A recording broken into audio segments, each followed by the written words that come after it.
തീവ്രവാദ പ്രവർത്തനങ്ങളെ രാജ്യത്തു നിന്ന് തുടച്ചുമാറ്റാനുള്ള ശക്തമായ പോരാട്ടത്തിലാണ് ഇന്ത്യ പാക് സംഘർഷത്തിന് ശേഷം അതിന്റെ തീവ്രത കൂടിയിട്ടുണ്ട്.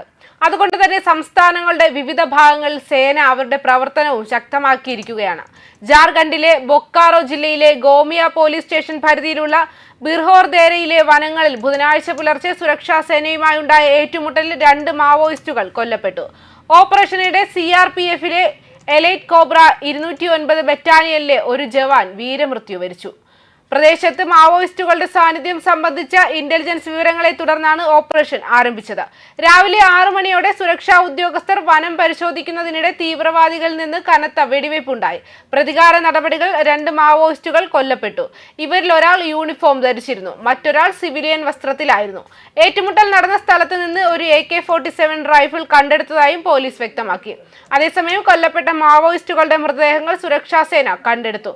ഇവരുടെ പേര് വിവരങ്ങൾ ഇതുവരെ സ്ഥിരീകരിച്ചിട്ടില്ല. വെടിവയ്പിലാണ് ഒരു കോബ്ര ജവാന് ഗുരുതരമായി പരിക്കേറ്റത്. വിദഗ്ധ ചികിത്സയ്ക്കായി അദ്ദേഹത്തെ മാറ്റാൻ ശ്രമിച്ചെങ്കിലും ആശുപത്രിയിലേക്ക് കൊണ്ടുപോകുന്ന വഴിയിൽ മരിച്ചു. നിബിഡ വനത്തിൽ ഒളിച്ചിരിക്കാൻ സാധ്യതയുള്ള മറ്റ് മാവോയിസ്റ്റുകൾക്കായി പോലീസ് പ്രദേശത്ത് തിരച്ചിൽ തുടരുന്നതിനാൽ ഓപ്പറേഷൻ ഇപ്പോഴും തുടരുകയാണ്. നക്സൽ വിരുദ്ധ നീക്കത്തിന്റെ ഭാഗമായി ജാർഖണ്ഡ് പോലീസ് ഈ വർഷം അവസാനത്തോടെ സംസ്ഥാനത്തെ മാവോയിസ്റ്റ് സ്വാധീനത്തിൽ നിന്ന് മുക്തമാക്കുക എന്ന ലക്ഷ്യം വെച്ചിട്ടുണ്ട്. ഔദ്യോഗിക കണക്കുകൾ പ്രകാരം ഈ വർഷം മാത്രം ഇതുവരെ 16 മാവോയിസ്റ്റുകൾ കൊല്ലപ്പെടുകയും ഏകദേശം 10 പേർ കീഴടങ്ങുകയും ചെയ്തു. കഴിഞ്ഞ വർഷം 244 മാവോയിസ്റ്റുകളെ അറസ്റ്റ് ചെയ്തിരുന്നു. 9 പേർ ഏറ്റുമുട്ടലുകളിൽ കൊല്ലപ്പെട്ടു. 24 പേർ കീഴടങ്ങി. ഇതിൽ 4 zonal commander, 1 sub general commander, 3 area commander എന്നിങ്ങനെ നിരവധി മുതിർന്ന കേഡർമാർ ഉൾപ്പെടുന്നുണ്ട്.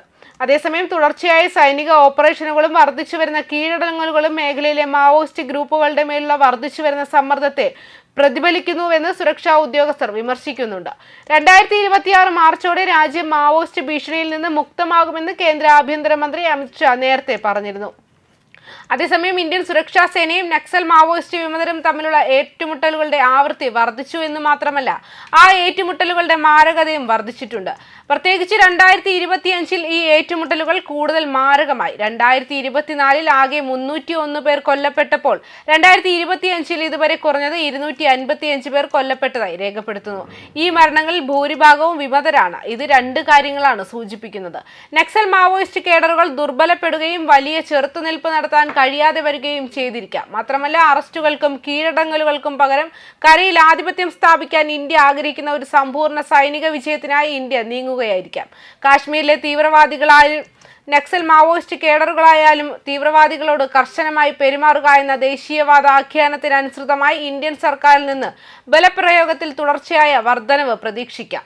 ഇന്ത്യയിലെ ഏറ്റവും ഗ്രാമീണവും ഒറ്റപ്പെട്ടതുമായ ചില പ്രദേശങ്ങളുടെ ആസ്ഥാനമായ റെഡ് കോറിഡോറിലെ റോഡ് ആശയവിനിമയ കണക്ടിവിറ്റിയിലെ സമീപകാല പുരോഗതി മുൻപ് വിമത സങ്കേതങ്ങളായിരുന്ന സ്ഥലങ്ങളിലേക്ക് കൂടുതൽ ആഴത്തിൽ പോകാൻ സുരക്ഷാ സേനയെ അനുവദിക്കുന്നു.